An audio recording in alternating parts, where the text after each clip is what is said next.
Bonjour, tout va bien? Ah oui, tous les ans c'est pareil, hein. Septembre, ça sent la rentrée. Allez, soyez pas tristes, je vous emmène voir la Seine. Sur mer. Comme son nom l'indique, la Seine est au bord de la mer. Dès les années 60, on parle d'y faire un port de plaisance avec marina, c'est-à-dire des logements construits sur un terrain pris sur la mer. Un truc monstrueux qu'on appelle à l'époque la Sarcelles-sur-Mer. Alors, en 73, les reporters de la France défigurée débarquent. Les marines des Sablettes, à la Seine-sur-Mer, près de Toulon, verront-elles finalement le jour, se découpant sur le dernier site naturel de la fameuse rade? Depuis janvier dernier, les travaux d'un nouvel immeuble sont stoppés sur décision du tribunal administratif de Nice, saisi du problème par une association de défense locale. De plus, les éleveurs de moules ont intenté une action en dommages et intérêts, considérant que les remblaiements détruisent leur parc. Mais pouvoirs publics et municipalités étaient d'accord avec le promoteur sur l'aspect social des marines. Une tour de 115 mètres, plusieurs groupes d'immeubles de 50, un centre nautique qui devrait échapper à la privatisation, des activités culturelles. En fait, 6 à 10 000 personnes rassemblées sur un terrain pris à la mer, presque en cul-de-sac et sans voie d'accès digne de ce nom. On a vite, à la Seine, parlé de Sarcelles-sur-Mer. Malgré l'arrêté du tribunal qui portait effectivement sur un immeuble à construire et non pas sur l'ensemble du chantier, le remblaiement continue. Et ce remblaiement aurait dû être fait, d'après l'acte de concession, à l'intérieur d'un périmètre clos délimité, ce qu'on appelle un endigage. Cet endigage n'a pas été fait parce que ça coûte. Il en est résulté le désastre écologique que l'on peut constater, la destruction à 80% des parcs à moules, la destruction totale de tous les coquillages sur 40 hectares de la rade, désastre qui maintenant nécessite des solutions de sauvetage urgentes et rapides et efficaces. Qui est responsable? C'est les marinas des Sablettes. Il n'y a pas de doute, il y a, le remblaiement qui est là en cause. Il n'y a pas de bon Dieu là. Il est fort possible que ce soit précisément les conditions d'exécution du chantier qui aient rendu cette pollution aussi importante qu'elle l'est actuellement. Ce fond marin est en voie de comblement naturel. De notre côté, étant donné que cette zone est une zone où il n'existe aucune perturbation hydraulique, puisque la vase s'y dépose, vous devinez que si la vase se dépose à cet endroit-là, que les matériaux que nous apportons en remblai restent au milligramme près, permanents à l'endroit où ils sont déposés, et qui ne vont certainement pas migrer vers l'endroit où se trouvent les méthyliculteurs, pour aussi proches qu'ils soient.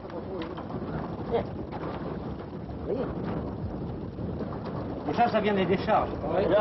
Ça vient de la décharge publique, ça. Dites, je suis né là, j'ai toujours vécu là, et vous savez, j'ai jamais vu une chose pareille. Quoi qu'on dise le contraire, vous savez. Il y a un monsieur qui m'a dit l'autre jour, de l'office scientifique des pêches, que ça venait de l'extérieur. Il est parti parce que je le fous à la mer. Hein. 20 ans plus tard, la marina n'a jamais vu le jour. Le tribunal administratif de Nice a finalement annulé le projet en 1973 et seul cet immeuble a été construit. En revanche, le remblai à la mer est toujours là. Un petit port sauvage s'est accroché à ce terrain resté vague depuis 20 ans et dont on ne sait que faire. Pourquoi ne pas le démolir ? L'expérience que j'ai, qui n'est pas en France, c'est aux États-Unis. Eux, ils prennent les grands moyens. Quand l'environnement a été saccagé et qu'ils se sont rendus compte eux-mêmes qu'ils ont fait une erreur, on démolit et on remet en l'état. Et après, on voit ce qu'on peut faire, y compris peut-être un port. Mais nous sommes en France, avec des moyens qui ne sont pas les mêmes peut-être que ceux des États-Unis. Et puis les associations là-bas sont extrêmement vigilantes. Ils ont eu le même problème à Baltimore pour le crabe bleu, qui est un crabe qui est très consommé là-bas. C'est donc le même problème que les moules. Eh bien, ils n'ont pas hésité, ils ont démoli pour redonner cette économie florissante qui a été vraiment tout à fait en perdition puisque tout était pollué. Donc on pourrait déblayer ce terrain. Alors, le problème, c'est qu'on peut toujours déblayer, mais il y a un coût. Et puis ensuite, ce problème qui est soulevé, qui est, si on touche à ce remblai qui déjà a amené de la pollution, est-ce que ça ne va pas générer encore une pollution plus importante ? La nouvelle municipalité communiste, fraîchement élue, elle a d'autres ambitions. Pas de promotions immobilières, certes, mais pas question non plus de déblayer le terrain. Moi, je suis un de ceux qui me suis battu contre le projet de forum là, des Sablettes, là, qui justement devait réaliser sur cet isthme des constructions, des galeries marchandes, etc. Bon, c'est pas pour le faire maintenant, si je vais être maire, c'est pas pour le faire maintenant, hein, je ne veux pas le faire. Ça. Faire un coin agréable, un espace vert, avec des plantations, avec quelque chose qui soit un lieu de détente, c'est un lieu extraordinaire. Ça. Hein, il faut faire quelque chose de bien ici. On ne va pas faire du béton. Mais alors, qu'est-ce que vous voulez faire? On va faire des quais, probablement, avec des appontements, des appontements qui ne vont pas coûter trop cher, parce que ce qu'on veut, c'est faire un port aux conditions modestes, que les gens puissent... Ce sont des plaisanciers modestes là, qui fréquentent ce secteur-là de la ville. Là. Donc on ne veut pas leur faire un port à des prix extraordinaires qui obligent à des redevances trop élevées, quoi. Il faut que les gens puissent fréquenter le port demain comme ils le fréquentent aujourd'hui. Monsieur le maire, nous prenons note de vos engagements. Or donc, un espace vert et un port modeste. De toute façon, la proximité de la Marine nationale à Toulon impose de ne pas dépasser 1000 anneaux. Cet aménagement semble remporter la majorité des suffrages. Un aménagement portuaire nous semble indispensable, compte tenu qu'il est déjà occupé, qu'il y a déjà un nombre très important de bateaux, il y a plus de 800 bateaux. Il ne faut pas laisser continuer de se dégrader cette situation, et il faut essayer de tout régulariser, de tout normaliser. Mais vous ne pensez pas que si on crée un port, il y aura encore plus de plaisanciers et donc encore plus de pollution? Vous savez, dans une boîte de sardines, on n'en met que quelques-unes. Hein. Quand la boîte est pleine, on n'en met plus. Dans un port, c'est pareil. Le port existe déjà. Si on conserve une unité de cette taille avec des petites embarcations, ça ne créera aucune nuisance pour l'aquaculture. Par contre, si le port accueille des unités de plus grand gabarit, là ça risque de poser des problèmes parce que c'est une zone où il y a peu de fond et si on met des gros bateaux, ça va remuer les fonds marins, troubler l'eau et après quand ça trouble l'eau, il y a le soleil qui ne passe plus à travers, il n'y a plus de photosynthèse, ça fait crever toutes les algues et toute la vie qu'il y a autour. On a soupçonné le remblai des Sablettes d'avoir méchamment pollué l'eau de la Seine et provoqué la mort des fermes marines. Rien n'a été prouvé officiellement, mais c'est un fait, ces fermes sont en voie de disparition. Il ne reste que 8 fermes aquacoles aujourd'hui et 9 moulières sur 40 il y a 20 ans. Admirez ces petites maisons cabanons lacustres que nous avons sur la mer, ce sont les uniques témoins que nous avons sur la Méditerranée de cette activité qui est non simplement utile sur le plan de la vie, économique, mais aussi sur le plan de la beauté, parce que ce site de la baie du Lazaret, c'est pas parce que j'en suis le président d'un comité de défense, mais il est unique. Hein, on a l'impression qu'on est un peu en Extrême-Orient, on est dans un autre pays que sur la côte plate d'autres régions tant vantées en Méditerranée, et nous voulons préserver ce joyau et qu'on arrête finalement de faire n'importe quoi, comme on a trop fait malheureusement un peu en laissant les choses aller.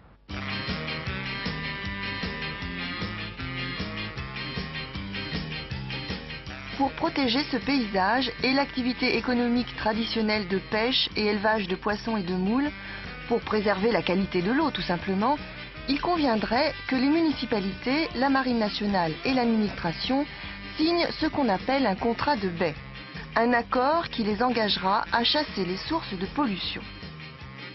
La rade de Toulon n'est pas bien grande, et pourtant le problème semble immense. Je pense que la première des choses, c'est déjà de supprimer tous les rejets clandestins de matières fécales et de tout ce qui peut, d'eau usée, etc., qui sont évacués dans la rade. Et ça existe. Ils sont même répertoriés.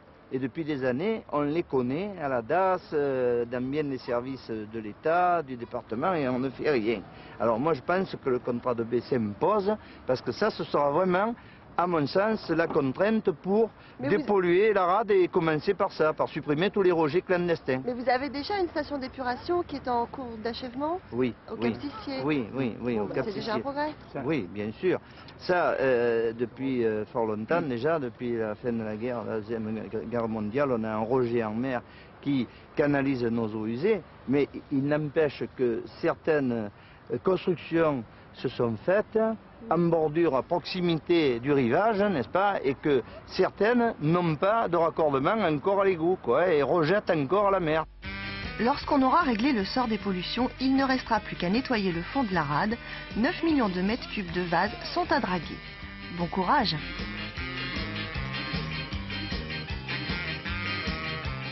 Hé, vous venez avec moi? Il faudrait que je passe à Céreste maintenant. C'est pas loin, c'est à côté de la Ciotat.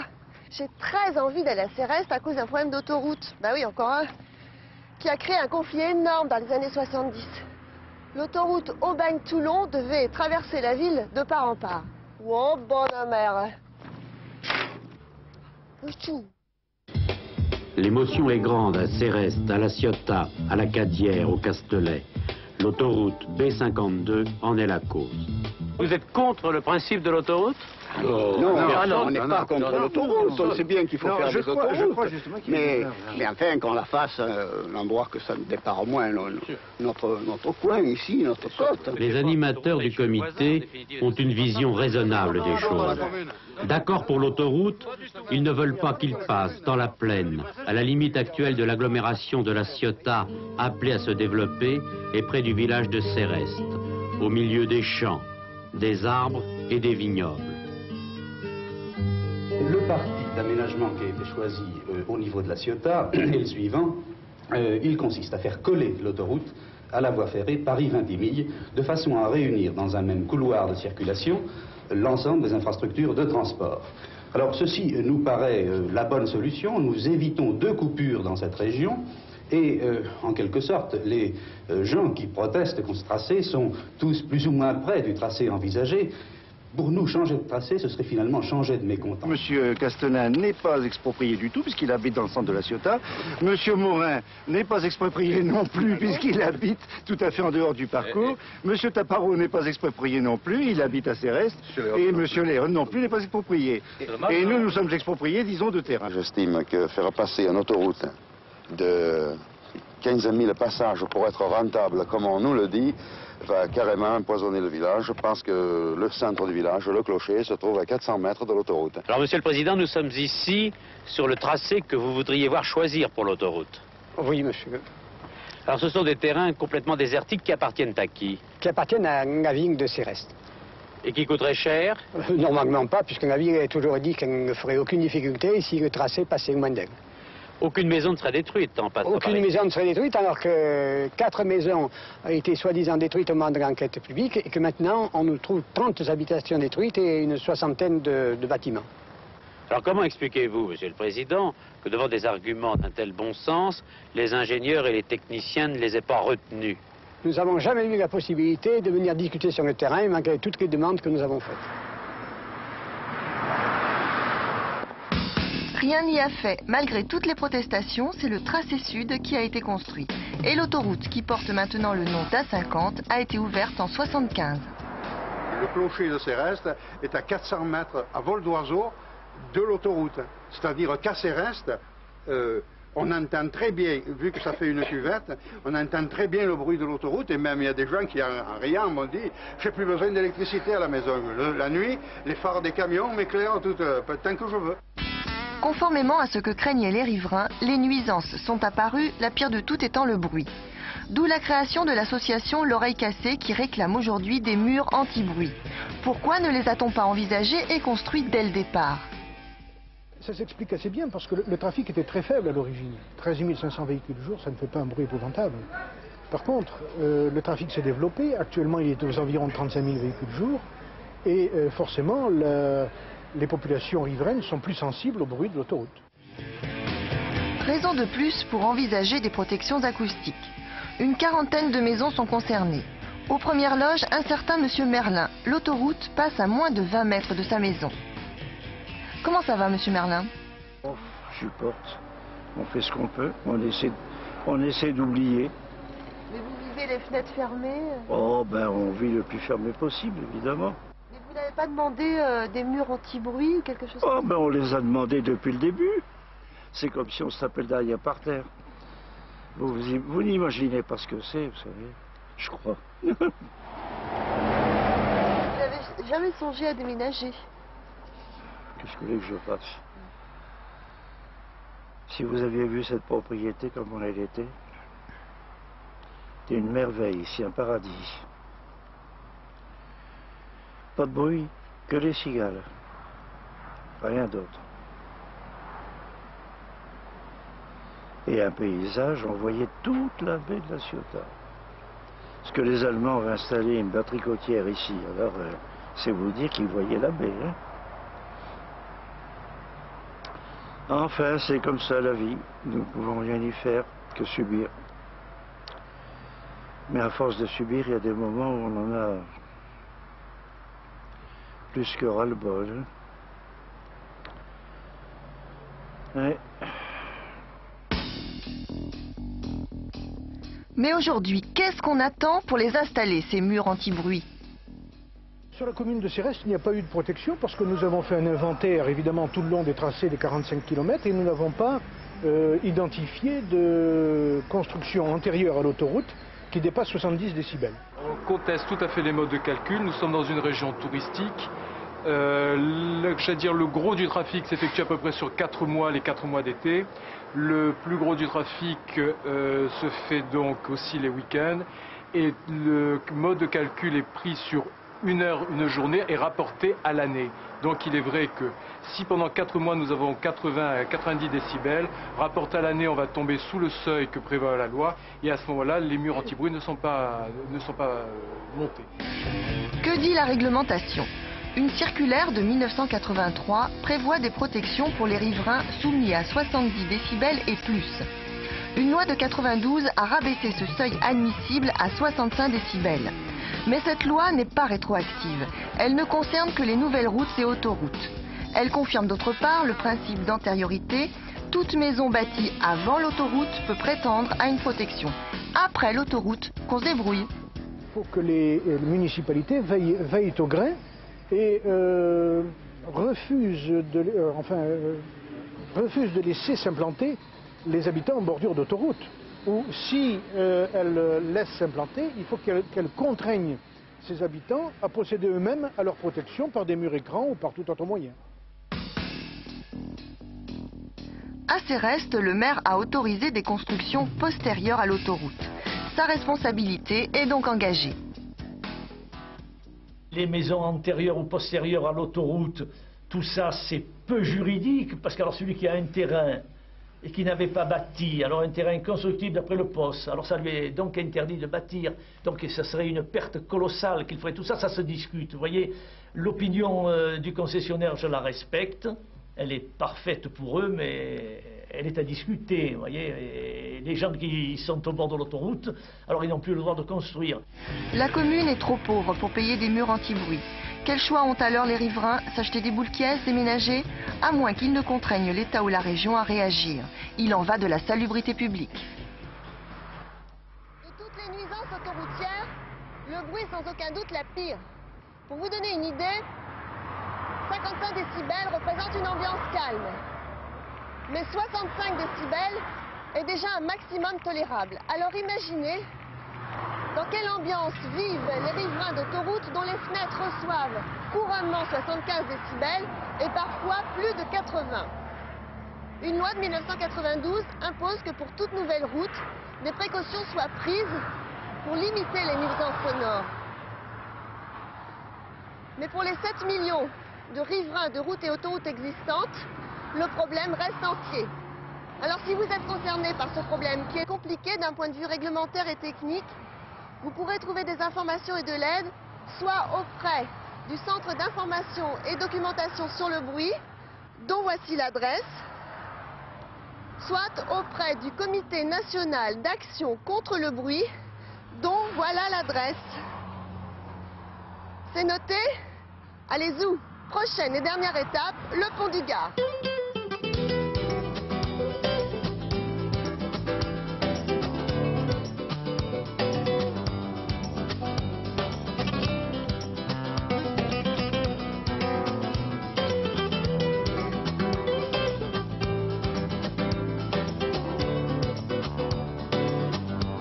Nous sommes heureux de vous avoir offert cette petite visite au pont du Gard. C'est le monument français le plus fréquenté après le Mont Saint-Michel et la Tour Eiffel. 1 million de touristes chaque année pour admirer cet aqueduc millénaire et la garrigue environnante. Mais tout cela a été remis en question par un projet d'aménagement touristique fou dont voici la maquette. Pour 320 millions de francs, on prévoyait musée, parking géant, son et lumière, petit train pour se promener. C'était il y a 4 ans. Et nous sommes heureux de vous présenter pour la dernière émission l'issue victorieuse d'un combat pour la préservation du patrimoine et de l'environnement. On la doit à cet homme du pays, Claude Larnac. Nous étions contre le projet initial d'aménagement parce que c'était un projet fondé sur l'investissement. 320 millions de francs de bâtiments à construire dans le site classé du pont du Gard. C'était pour nous insupportable, même si ces bâtiments n'étaient en principe pas visibles du pont. Ce que nous ne voulons pas, c'est que ce site se transforme en centre d'attraction. Non, ce que nous voulions, c'est un aménagement simple qui permette aux touristes de se sentir bien pendant une journée, d'avoir la documentation nécessaire, de disposer de quelques guides parce que être guidé c'est évidemment utile, et puis c'est tout. Et tout ce qui est construction à l'extérieur du site, dans les villages voisins, qui ne demandent que ça.